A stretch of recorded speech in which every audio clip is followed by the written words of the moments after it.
How to log out of Phemex application. Hi everyone, welcome back to another video from Finance and Crypto Guide. If you want to sign out or log out of your Phemex account, then it is super quick and easy. First thing to do is to launch open the Phemex app on your device, and once you're inside the home page, also make sure you're logged into your account. And once you're inside the home page, go ahead and tap on the human icon at the top left corner.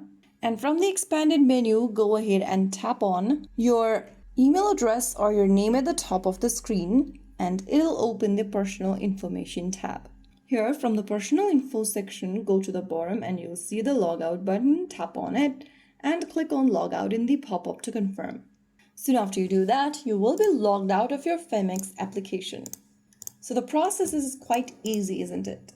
You can sign back in any time you want by entering your login credentials correctly. So there you have it. If you found the video helpful, don't forget to like, share, and subscribe to our channel. I will see you again in the next video. Thank you for watching.